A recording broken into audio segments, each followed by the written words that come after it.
Shalom Aleichem and welcome back to our Shirin Sfasamas Parshas Chukas Balak Tavshin Peivav. One of the more difficult parshas to understand in Sefer Bamidbar is the parsha of the Mei Meriva, where Klal Yisrael's source of water, the Be'er Shel Miriam, had dried up. Klal Yisrael no longer has water. No, Ban Hashem tells Moshe Rabbeinu, Kachas Amata, take your staff, v'dibarti b'lasela, and go ahead and speak to the rock and allow water to flow from the rock once again. Moshe Rabbeinu comes along, and instead of speaking to the rock, Moshe Rabbeinu hits the rock, and not just once, he hits it twice, and the Ban Hashem says that because of what you did, Yalma Yamantam, because you did not go ahead and believe in me, Lakti Sheni, to go ahead and to sanctify my name, La'ene B'nai Yisrael, in the eyes of Klal Yisrael, therefore you and Aaron HaKohen are going to be punished. And the Mefarshim go ahead and struggle to understand exactly what Moshe Rabbeinu did wrong. What was the chet that Moshe Rabbeinu did wrong, and how does that fit into the words of Yalma Yamantam, because Moshe Rabbeinu didn't believe to go ahead and to make a Kiddush Shem Shemaim, Lakti Sheni, La'ene B'nai Yisrael. What exactly did Moshe Rabbeinu do wrong? Says the Rashi very famously that what Moshe Rabbeinu did wrong was that he hit the rock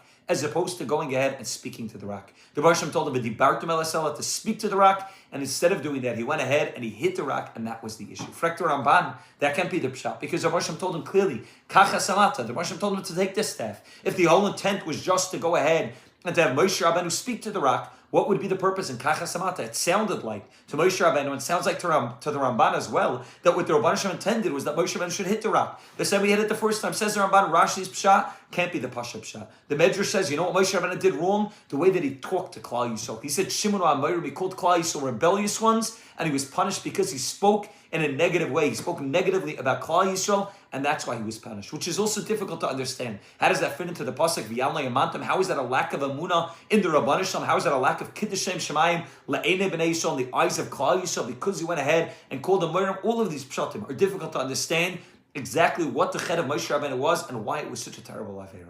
Zakta Heligas Fasemis, in the year Tafrei Samach Aleph, a pshat which goes out and encompasses both Rashi and the Ramban and the Medrash, and really gives us a brand new understanding in exactly what the chet of the Mei Meriva was. This is Fasemis Chukas Tafrei Samach Aleph. Says this Fasemis, Menirali, that you know which staff Moshe Rabbeinu was supposed to take? Not the staff of Moshe Rabbeinu. When the Baruch Shem told him, Kachas HaMata, you know which Mata he was referring to? The Mata of Aaron HaKohen. The Cheskuni writes that in the Furish, that Kachas HaMata was not Moshe Rabbeinu's staff, rather was Aaron HaKohen's staff. Why would the Rabban Shalom tell Moshe Rabbeinu to take Aaron HaKohen's staff? Because of what took place in last week's parsha. In Parshas Karach, what took place is the Rabban Shalom told Moshe Rabbeinu to take all the matos of all the Nesim with their names written in it and to put it in front of the Mishkan, and the one that goes ahead, the mata that's going to be Yifrach, the mata that goes ahead and sprouts and grows flowers and shkedim in it, that is going to be the one that's going to be clear to all of Klal Yisrael that he is meant to be the Kohen Gadol. And Mamelo, the Rabban Shalom tells Moshe Rabbeinu to go ahead and to take out the mata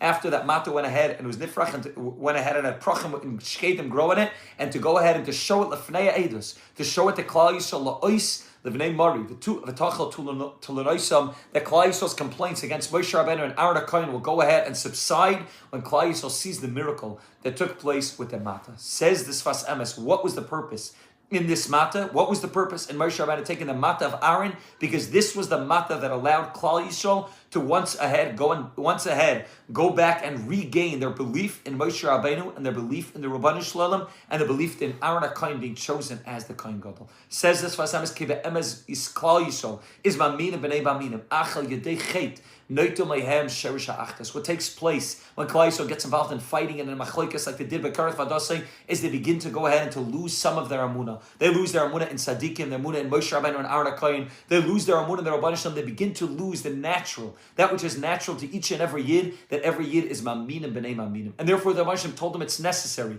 to go ahead and to have this ice of the matos being put into the Mishkan so that Klal Yisrael will once ahead go ahead and regain their amunah, the amunah that they have, that they're maminim b'nei maminim. They believe in Moshe Rabbeinu, v'aminim Hashem, uba Moshe Avdai. They'll be able to regain their natural amunah that all of Klal Yisrael has. Says the Heligas Vasemes, now we're at a moment, again, where Klal Yisrael is struggling. They lost the Be'er Shel Miriam, there's no longer water, and everyone's complaining. What are we supposed to drink? Says the Rabban Shem, take the Mata. Which Mata? The Mata of Aaron HaKohen. Hold up the staff of Aaron HaKohen. Don't hit the rock with it. Hold up the staff of Aaron HaKohen and allow Klal Yisrael to once once again, go ahead and be reminded about the fact that they do believe in the Rabban Shalom, and they do believe in Moshe Rabbeinu, and they do believe in the Rabban Shalom's capability to take care of them at every second of their lives. Hold up the staff not as a way to hit the rock, hold up the staff as a way to show them that they really do believe. Remind them again what took place in last week's parsha. Remind them about the fact that Korach went ahead and fought with Moshe Rabbeinu and ultimately was proven wrong and was swallowed up in front of all of Klal Yisrael. Remind them about the fact that they are Maminim B'nei Maminim, and that was Moshe Rabbeinu's job, not to hit the rock,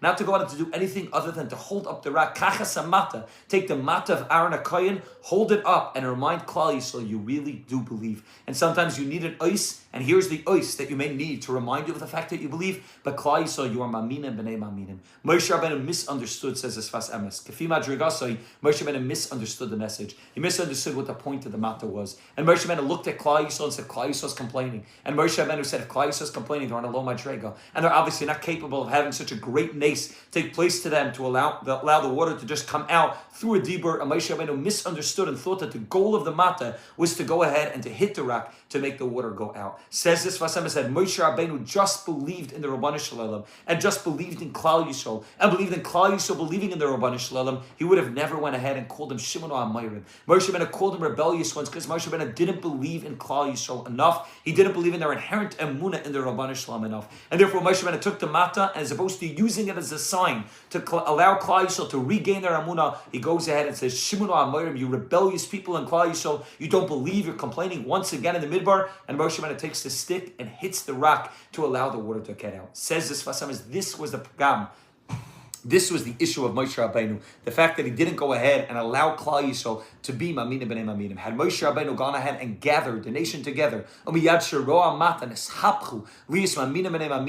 if he would have just held up the stick and allowed them to go ahead and to regain their amunah, to be Maminim B'nei Maminim, then Klal Yisrael would have never been rebellious. In 1 second, Klal Yisrael would have reminded themselves about what they truly believe in, and they would have stopped complaining. This was the pagam of Moshe Rabbeinu. He called them ones that are rebellious. They're not rebellious. They're people that really truly believe. They sometimes just need to be reminded about the fact that they believe. And that was Moshe Rabbeinu's goal, what he was supposed to do. And Moshe Rabbeinu misunderstood this. Kefi madrigasai, Moshe Rabbeinu didn't allow Klal Yisrael to regain their belief. Rather, he called them rebellious ones. He suspected them of being people that don't believe. And Moshe Rabbeinu took the stick, and ended up hitting the rock. The Heilige Sfas Emes writes the same thing took place when Moshe Rabbeinu when the Rabban Shem came to Moshe Rabbeinu for the first time to tell Moshe Rabbeinu to take Klal Yisrael out of Mitzrayim. That Moshe Rabbeinu again doesn't believe in Klal Yisrael, doesn't believe that Klal Yisrael is going to believe, doesn't believe that Klal Yisrael is going to listen to him, the Hein Lo Yaminu Bi, and Mimela Moshe Rabbeinu was told by the Rabban Shem again,